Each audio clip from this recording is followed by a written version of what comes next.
জাফর ভাই, জাফর ভাই কই আপনি? জাফর ভাই বাইতেছেন? জাফর ভাই আমাকে বাঁচান। ও জাফর ভাই, কি হয়েছে? আপনারা সবাই একসাথে? ভাই কি জানি একটা দৈত্য আমাকে একজন একজন করে মাইরা ফেলাইতেছে। আমরা এখন কি করুম ভাই? আমাকে বাঁচান। কি অদ্ভুত বিশ্রী চেহারা ভাই। মনে আছে আমি আপনাদের আগেই সাবধান করেছিলাম, এখন আসছেন কেন? আমার কথা তো আগে শোনেননি। আমি বানিয়ে বানিয়ে কথা বলি, তাই না? বুঝতে পারছি ভাই, আমরা বড়ই ভুল করছি। না বুঝা অনেক কথাই কইছি, এখন আমাকে বাঁচান। আমরা কি করবো ভাই? কোন ভাই, কিছু তো কোন।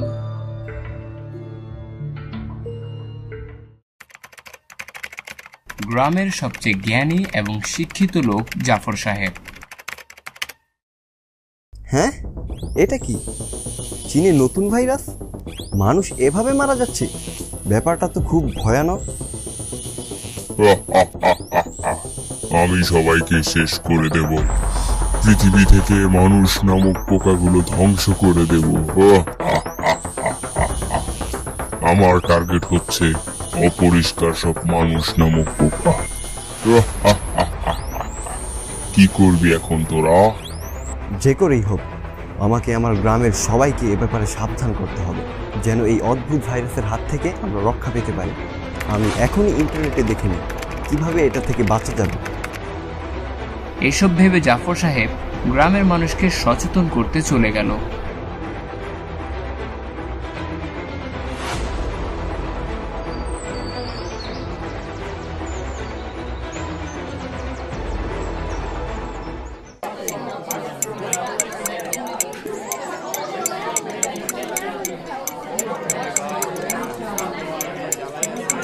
শোনো সবাই, খুব ভয়ানক এক জীবাণু ভাইরাসের উৎপত্তি হয়েছে চায়নায়। এটা খুব দ্রুতই ঝাঁপিয়ে আসছে আমাদের দিকে। আমরা যদি আগে থেকে সতর্ক না হই, এই ভাইরাস আমাদের কাউকে ছাড়বে না। কি কোন ভাই এসব উল্টা পাল্টা? জীবাণু আবার মানুষ মারে কেমনা? পাগল হয়ে গেছেন নাকি? আইসে আমার জ্ঞানী লোক জ্ঞান বিতরণ করতে। বাংলা বানায় কথা কোন মিয়া? এগুলি হুদ্দেই গুজব। ভাই, আমি বানিয়ে বানিয়ে কিছুই বলছি না, শুধুমাত্র সতর্ক করছি বেঁচে থাকার জন্য। বোঝার চেষ্টা করেন ভাই, তা না হলে পস্তাতে হবে আমাদের সবাইকে। দয়া করে আপনারা এইভাবে সবাই একসাথে থাকবেন না। আমাদের আশেপাশের দেশগুলোতে এই মহামারী ছড়িয়েছে এবং ইতিমধ্যে আমাদের বাংলাদেশেও চলে এসেছে এই ভাইরাস। আমাদের কিছুদিন কোয়ারেন্টাইনে থাকা দরকার, মানে বাসায় থাকা। দোকান না খুললা বাইক বয়ে থাকলে খামু কি মিয়া?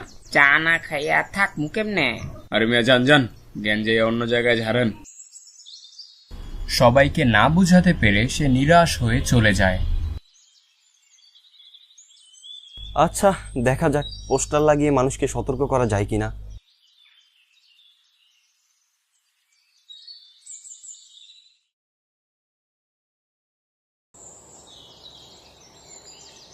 সবকিছু ঠিকই চলছিল। হঠাৎ একদিন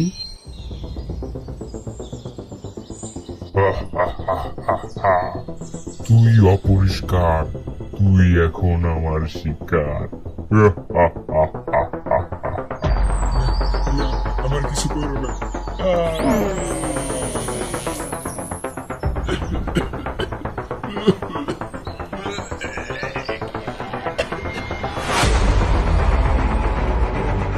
একে একে ভাইরাসটি গ্রামের মানুষদের মারতে থাকে।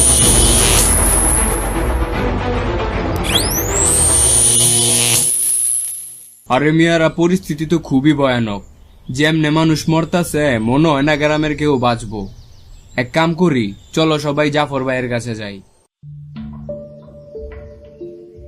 জাফর ভাই, জাফর ভাই কই আপনি? জাফর ভাই বাইতেছেন? জাফর ভাই আমাকে বাঁচান। ও জাফর ভাই, কি হয়েছে? আপনারা সবাই একসাথে? ভাই কি জানি একটা দৈত্য আমাকে একজন একজন করে মাইরা ফেলাইতেছে। আমরা এখন কি করুম ভাই? আমাকে বাঁচান। কি অদ্ভুত বিশ্রী চেহারা ভাই। মনে আছে আমি আপনাদের আগেই সাবধান করেছিলাম, এখন আসছেন কেন? আমার কথা তো আগে শোনেননি। আমি বানিয়ে বানিয়ে কথা বলি, তাই না? বুঝতে পারছি ভাই, আমরা বড়ই ভুল করছি। না বুঝা অনেক কথাই কইছি, এখন আমাকে বাঁচান। আমরা কি করবো ভাই? কোন ভাই, কিছু তো কোন। আচ্ছা শুনুন, এই ভাইরাস থেকে বাঁচতে হলে আমাদের যা করতে হবে তা হলো, 1, যে পর্যন্ত বিপদ না কাটে সে পর্যন্ত আমাদের নিজ নিজ ঘরে অবস্থান করতে হবে। 2, প্রয়োজনে ঘরের বাইরে বের হলে অবশ্যই মাস্ক পরিধান করতে হবে। 3, কয়েক ঘন্টা পর পর হ্যান্ডওয়াশ অথবা সাবান দিয়ে হাত ধুতে হবে।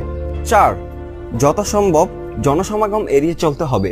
এই যে আপনারা একসাথে আসছেন, এটা করা যাবে না। অন্তত 3 ফুট দূরে দূরে থাকতে হবে। 5, অপরিষ্কার অবস্থায় নাক, মুখ অথবা চোখে ভুলেও হাত দেওয়া যাবে না। 6, সর্বদা পরিষ্কার পরিচ্ছন্ন ও পরিপাটি থাকতে হবে। মনে রাখবেন সবাই, পরিষ্কার পরিচ্ছন্ন মানুষদেরকে এ ভাইরাস ভয় পায়। তাই আমাদের সর্বদা পরিষ্কার ও সচেতন থাকতে হবে। তাই চলুন পরিষ্কার থেকে এই ভাইরাসকে দমন করি। কথা মতো সবাই পরিষ্কার থাকে, মাস্ক পরে এবং কোয়ারেন্টিনেও থাকে, যার কারণে ভাইরাসটি আর কারো কাছে যেতে পারছিল না। এদের সামনে তো যেতেই পারছি না, এরা তো আমাকে সামনে যেতেই দিচ্ছে না। সমস্যা নেই, আমি এখান থেকে চলে যাচ্ছি ঠিকই, কিন্তু যেখানেই আবার অপরিষ্কার দেখব সেখানেই আক্রমণ করব। আমি আসছি, অপরিচ্ছন্ন মানুষরা।